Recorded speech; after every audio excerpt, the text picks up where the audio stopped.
you're on with Simone Perry with Good News Broadcast. Thank you for being with us. And Daniel, tell us a little bit more about losing control and finding serenity.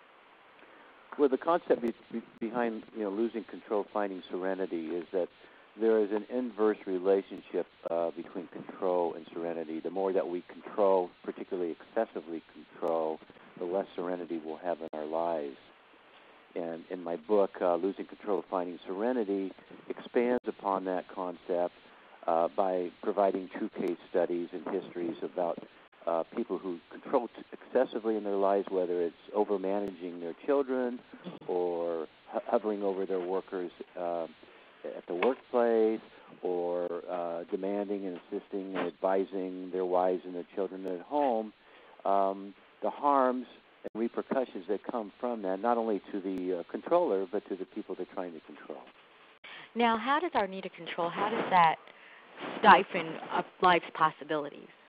Well, when we control excessively, and what I mean by the excessive control, it's the type of control that is triggered primarily by our strong emotions, particularly fear, our angers and our resentments.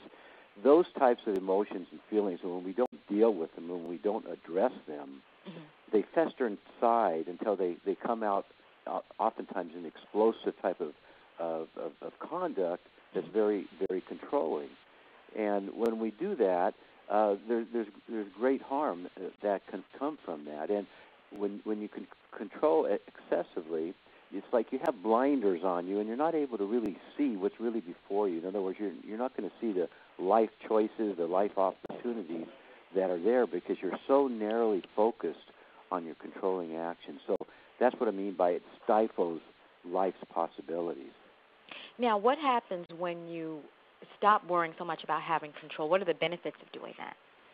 Well, and by the way, I write about these benefits on my website, which is losingcontrolfindingserenity.com, where excerpts from my book can also be read.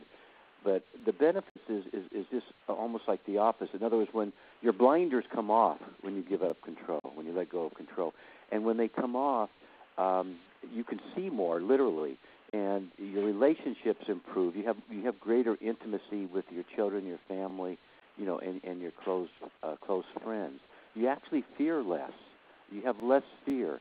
I like to refer to it in the sense of life's natural currents. When we are willing to let go of control, and it could even be partial control, it's sort of like freeze life currents, and then we're able to engage those currents in a more intuitive, in a more expansive manner. And what I found in my life is it has resulted in remarkable gifts. I've become a fine artist after not being able to draw as a child.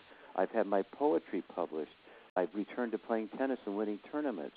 And, of course, I've written a critically acclaimed book about control. So my life has just expanded so broadly once I learned, to let go of control in my life. Now, how can relationships, how are they made more stressful by people trying to control you? You often hear about one partner being controlling. Now, how does that affect romantic relationships? Well, I can answer that with a question, Simone. Do you like being controlled by your loved ones? Is it something that makes you feel good?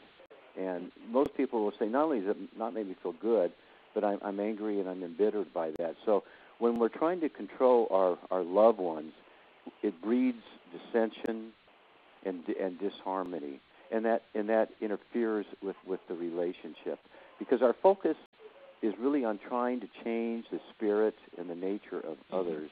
Absolutely. Rather than trying to change what we can change in ourselves.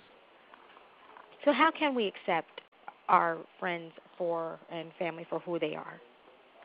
One good way is to focus on their good qualities. We all have defects, character flaws, and we can choose to focus on those or to focus on the really good qualities. I have a friend, Ethan. He's a dear friend. He took me in after my separation from my first wife. He was a lifelong friend.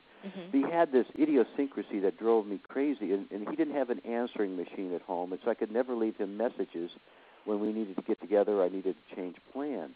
I kept harping and kept harping. Ethan, you got to change, et cetera, et cetera. Well, one day I went so far in trying to control or change him, he stopped talking to me for 3 years.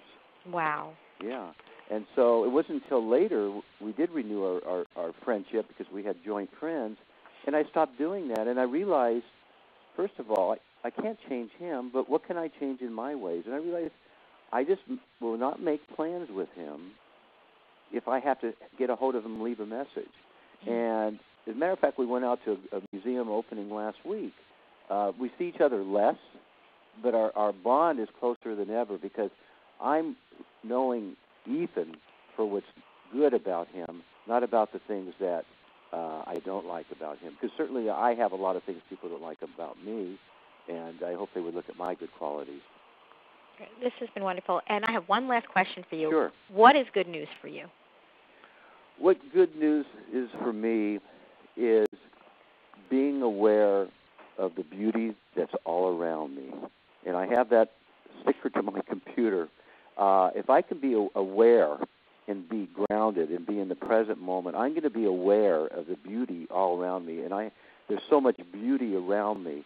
And when I can stop controlling, I can see that beauty so much more clear. Yeah, and that's really part of the theme of my book, which I need to say, if people are interested in it, it's either my website, losingcontrolfindingserenity.com, or they get it on Amazon.com or BarnesandNoble.com. Okay. Thank you so much for being with us on Good News Broadcast today. Thank you, Simone. Enjoyed it. Have a nice day.